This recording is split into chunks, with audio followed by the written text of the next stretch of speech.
안녕하세요. 뻔뻔한 복덕파입니다. 구독과 좋아요, 알림 설정, 회원가입 부탁드리겠습니다.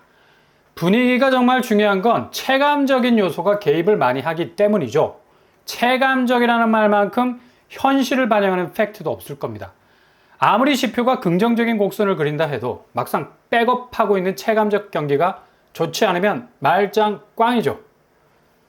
그건 피카소의 그림과 똑같습니다. 아무리 역작이고 천재 화가의 그림이라 하지만 눈앞에서 감상하기가 여간 고역이 아니죠. 무슨 개치를 해놓은 것도 아니고 도대체 이해 불가의 해체된 그림 앞에서 체감되는 고난도의 그림 감상은 스트레스 해소가 아니라 스트레스를 더 받게 하니까, 그러니 뭐 그런 그림 하나가 수백억에 팔려 나가는 것도 이해가 안 가려니와, 이렇게 화가 붓끝에서 시작되는 그림이 어떤 예술의 경지를 그리는지와 그 작품을 감상하는 사람의 입장은 서로 많이 다를 수밖에 없다는 얘기입니다. 경제 지표도 마찬가지죠.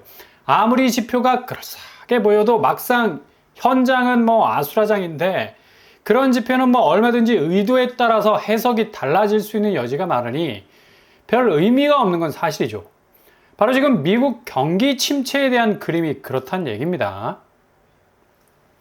일명 바이브 세션, 바이브라는 말이 분위기를 뜻하고 세션은 리세션, 그러니까 침체를 뜻하는데, 두 단어가 절묘하게 결합이 된 말이죠. 미국 시장의 체감도가 고스란히 이 말을 드러내주고 있는데요. 과연 미국의 경기 침체가 올 것인가 라는 말은 이미 미국 소비자들이 느끼는 바이브 세션의 국면, 그러니까 분위기상 이미 경기 침체 국면은 확장되고 있다는 체감도를 가지는 이런 상황에선 이미 침체가 시작되었다고 생각을 하고 있기 때문입니다. 미국 소비자들 설문조사에서 미국인들은 평균적으로 상반기 3월부터 경기가 이미 침체 상황에 접어들었다고 생각을 하고 있고요. 대체로 인플레이션 상황과 생활비 상승으로 인한 이 부담감이 상당히 그들 개인의 삶에 압박감을 더해가고 있어서 이걸 해소하기가 상당히 버겁다는 반응까지 보이고 있는데, 대체로 3월까지는 소비자 물가 상승률이 5% 고점을 찍고 있었으니까 이런 말이 나오는 건 당연한 수순이고요. 지표상으로는 최근에 미국 GDP가 2.8%를 찍고 있고, 동시에 이 기술주들의 엄청난 선전으로 인한 주가 상승폭이 가팔랐음에도 불구하고 이 개인적인 체감적 난이도는 더욱 높아가고 있다는 얘기입니다. 그러니 오늘 CPI, 소비자 물가 지수에서도 그리 시장이 반색하지 않은 이유도 바로 주거비 상승이 거의 2배 정도로 유일하게 올라버리는, 그러니까 바이브 세션이라는 말이 딱 들어맞는 지표까지 나오지 않았습니까? 그만큼 피부에 직접 와닿는 생활 물가가 장난이 아니라는 얘기예요. 결국 미국 역시도 체감 경기와 경제 지표는 서로 엇나가는 모습을 보이고 있지만, 결정적인 지표, 그러니까 가장 실질적인 영역에서의 지표는 여전히 오름세를 보이고 있다는 게 미국 경기 침체에 대한 실질적인 불안적 요소인데, 이미 미국 내 경기 침체는 골이 깊어졌다고 볼 수가 있는 거죠. 미 연준에서도 상반기만 해도 CPI, 소비자 물가 지수가 2%를 찍었으면 난리가 나고 물개 박수를 칠 분위기였는데, 오히려 분위기가 역으로 쎄해지는 반응도 보이고 있지 않습니까? 결국 연준의 포인트는 이전 물가에서 고용으로 옮겨붙고 있는 거고, 이런 무게중심의 대이동은 좀 전에 말씀드린 미국의 경기 침체를 고스란히 염두에 두고 있는 스탠스라고 볼 수가 있죠. 미 연준 인사들 지고지순, 지금의 금리에 대해서 제약적이다라는 표현을 2년 전부터 흔들림 없이 써왔죠. 당장이라도 금리 제약을 풀고 싶은데 분위기상 그럴 수 없어 라는 그 어그로, 이게 만 2년 만에 고금리 상황을 지켜온 쉴드인데 여전히 그런 모습 그대로, 그러나 포인트가 약간 바뀐 건 역시 물가보다 고용이라는 방점을 찍고 있는 건 최근 미국 경기 침체에 대한 우려를 염두에 두고 하는 말이라 볼 수가 있다는 얘기죠. 빅컷이라 해서 경기 침체 우려가 극악으로 치달을 수 있다는 불안 요소가 터져 나왔을 때는 0.5% 잘라버리겠다고 으름장을 놓던 때는 언제고, 이젠 자연스럽게 베이비 스텝 0.25% 정도를 얘기하고 있고요. 시점은 우리도 몰라. 그냥 모르쇠로 직진 풀악셀을 밟고 가고 있는데, 역시 하반기를 지나서 연말로 가는 중추신경계는 역시 모든 포인트가 고용실적, 이게 방점이 될 것으로 보인다는 얘기죠. 실업지표가 어떻게 나와주느냐에 따라서 8월의 입도 달라질 수도 있겠는데, 역시 미국 경제는 가장 불안한 사선에서 얼마나 날아오는 공격들을 잘 방어해내느냐가 문제인데, 나스닥이 자본의 입체적인 동선을 최근에 화끈하게 보여주지 못하고 있는 상태고, 그냥 빙점으로 가는 듯한 모습으로 서서히 0% 선에서만 움직이는 모습을 보면 잭팟의 시대는 저물어가고 있는 것을 여실히 보여주는 대목이라 할 수가 있겠죠.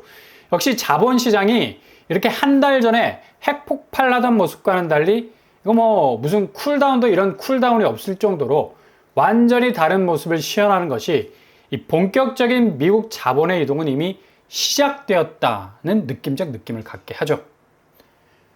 오전에 말씀드렸듯이 미국 금융사들 역시도 미국 경기 침체 확률을 꽤 높은 비율로 배팅을 하고 있는 건데, 이게 그냥 촉으로 찍어내는 데이터들이 아니라 채권과 주식시장에 인풋, 아웃풋되고 있는 모든 자본의 흐름들을 아주 면밀하게 분석하면서 향후 어떤 식으로 현금이 자본시장의 뼈대를 이루겠는가라는 전망을 내놓은 건데, 역시 생산성에 방점을 찍고 보다 더 큰 수익을 창출해 나갈 수 있는 거대 경제의 본원수지, 그러니까 실질적으로 얼마나 개인과 국가가 실질 소득과 연계된 스파이더맨 거미줄을 칠 거냐가 관건이었는데, 이게 연계성이 훅 떨어진다는 얘기죠. 다 끊어져 버렸다는 얘기.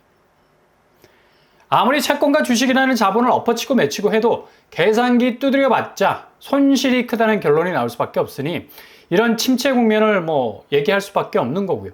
결국엔 자본시장의 대변동이 찾아오는 건데, 민심이 천심이라는 말처럼 경제지표 역시도 5세션, 분위기가 결국은 지표의 결론을 찍고 있다는 말도 틀린 말이 아니란 얘기입니다.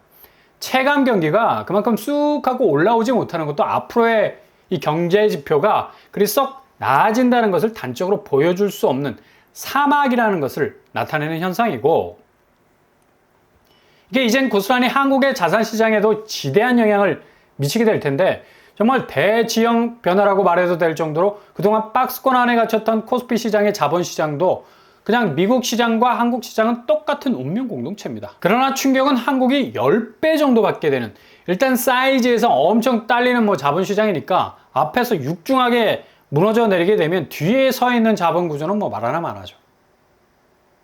그러니 미국을 걱정해주는 마음에서 미국 경제를 쳐다보는 게 아니죠. 고스란히 한국 자본시장 구조에서 재현이 될 거울과 같은 존재이기 때문에 선제적으로 들여다볼 수밖에 없다는 얘기입니다. 충격파는 거의 스트리트 파이터 아도겐, 오류겐이라는 장품을 100번 얻어 터질 정도로 빈약한 자산 구조를 가지고 있는 상황에선 이게 정말 엄청난 도미노가 될 수 있다는 거. 우리나라를 단순히 깎아내리고 싶어서 하는 말이 아니죠. 오늘은 뜻깊은 광복절인데. 그만큼 부채 문제가 자산시장의 뼈대를 추릴 수 있는 엄청난 커팅 현상이 일어날 것이 뻔하기 때문에 미국의 변화를 촉을 세우고 들여다볼 수밖에 없다는 얘기입니다. 게다가 지금 한국 자산시장은 부동산에서 거래 금액이 2년 만에 100조 원을 돌파해버릴 정도로 커져가고 있는데, 이 중심에는 서울 아파트 거래 금액이 직전 분기 2배 가까이 오르는 추세를 보이고 있기 때문인데, 이것도 정말 말이 안 되는 게, 지금 모체가 되는 미국 시장이 5세션이라는 말이 나올 정도로 침체 국면으로 가고, 금융시장도 오늘 내일 하는 판에 이렇게까지 서울 집값이 튀어 올라갈 이유가 전혀 없거든. 또 직전 분기 2배 정도의 띠임틀을 밟았다는 건 그만큼 부동산 자산 시장이 거의 유사이래로 몸집을 키우고 있다는 건데, 이 부동산 플래닛 보고서에 따르면 전국 부동산 시장 거래량이 100조 9,500선을 넘었다는 얘기죠. 1분기 금액보다 무려 30%가 증가를 했다는 거. 이거 기록적으로 봐도 최대 규모인데, 부동산 급등기 2002년 2분기 거래 금액이 106조를 찍었었는데요. 거의 근사치에 이르고 있지 않습니까? 이때야 선순환적인 거래들이 많았고, 다주택자들이 자본을 몽땅 풀어 헤쳐서 부동산을 통해서 차익을 얻는 구조였는데, 지금 상황 완전 다르잖아. 당시의 다주택자들은 무한 자본을 풀었다는 거고 자기 자본 비율이 높았죠. 물론 부분적인 대출을 꼈겠지만 지금 구조는 완벽한 대출, 부채 방출인데, 실수요가 움직이는 거래 동선이 제가 대출이라는 레일을 깔고, 그 레일도 종착지까지 깔려있는 레일이 아니라 벼랑 끝에 걸쳐있는 레일 끝이라 이 부채의 종착점이 어디일까라는 불안한 생각이 들 정도의 증폭하고 있는 거래 이면에 꿈틀거리고 있는 리스크가 크다는 얘기죠. 그러니 이게 그냥 미국 경제 침체와 금융위기라는 후폭풍을 견딜 수 있을 거라 생각이 별로 안 들 때가 많습니다.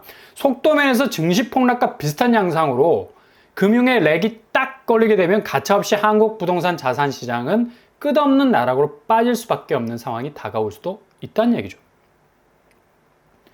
게다가 건설사들의 수익 구조까지 PF 위기로 흔들거리면서 GS건설은 현금 확보 위해서 자회사까지 매각을 하는 일들도 추진 중에 있습니다. IB투자은행에 따르면 GS건설이 GS 엘리베이터 지분 매각을 위한 절차에 들어가는 전혀 예상치 못한 일까지 벌어지고 있고요. 지난해 340억 정도 그런 매출이 나온 곳이기도 한데요. 그만큼 몸집 줄이기로 유동성 확보가 생존이 되는 시대가 되어버린 거고, 동시에 GS 이니마 매각도 2조 원가량을 추진하는 것으로 일각에선 알려져 있습니다. 그 정도로 대형 건설사들도 자금 수혈이 상당히 어려운 형편, 그만큼 자금 회전 속도가 빠르지 못하다는 거고, 개인이 아파트 거래량에서 뛰어버린 금액 때문에 필요 이상의 비용이 100조가량 집행이 된 것, 게다가 건설사가 업황의 난항으로 인해서 매각을 추진하는 것도 이례적인 일. 이러한 상황이니 정비사업단지에서 재건축으로 아파트 새롭게 짓는 과정에서 공사비 증액 터져나갈 수밖에 없는 거죠. GS건설이 건축하는 장이자일 레디언트 공사비 증액 라이브로 쑥쑥 올라가는 바람에 270억을 더 달라는 요구. 조합은 거의 뒤통수 얻어맞는 기분일 거고요. 장이자의 공사가 올스탑될 위기에 처해 있다는 얘기죠. 장이 4구역이 이걸 받아들이지 않는다면 전면 공사 중단에 입주 시기까지 뒤로 훅 밀릴 수가 있어요. 2,800세대, 거의 3,000세대가 엄청난 후폭풍에 몰릴 수도 있는 상황에 처해질 수도 있다는 얘기죠. 이게 지금 한국 부동산 시장은 미국 시장의 경기 침체 신호라는 나비 날개짓이 그냥 고스란히 태풍이 돼서 한반도에 상륙할 수 있는 엄청난 자산 위기와 직면할 수 있는 상황에 몰려 있는 건데, 그러면 똘똘말이 퍼펙트 스톰을 경험할 수도 있는, 지금 집값 올라간다고 설레발치는 모든 지표들을 한 번에 삼켜버릴 수 있는 엄청난 변화가 급작스럽게 닥칠 수 있는 위기의 사선에 있다고 해도 과언이 아닐 정도입니다. 결코 혹해서는 안 될 시기, 훅 가는 수가 있으니 조심하셔야 되겠습니다.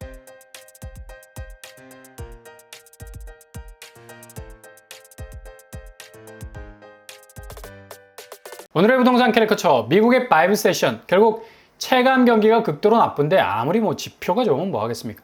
금융평가사들도 비관적인 전망 쏟아내고 있고, 국내 부동산 시장은 이 와중에도 오른 집값 때문에 100조 이상의 비용을 개인이 지불하고, 그것도 다 부채 아닙니까? 건설업황도 현금 확보에 사활을 건 이 건설사들의 움직임 촉박하고요. 아무튼 부동산 집값 오름세로 대변되는 이 반등의 움직임과는 전혀 다른 골이 깊은 모습을 보이고 있다 해도 과언이 아니겠네요. 오늘도 응원합니다. 항상 여러분의 길이 꽃길만 되실 수 있길 바랍니다. 이상 오빠한번 한복덕발 마치겠습니다. 구독과 좋아요 부탁드립니다. 감사합니다.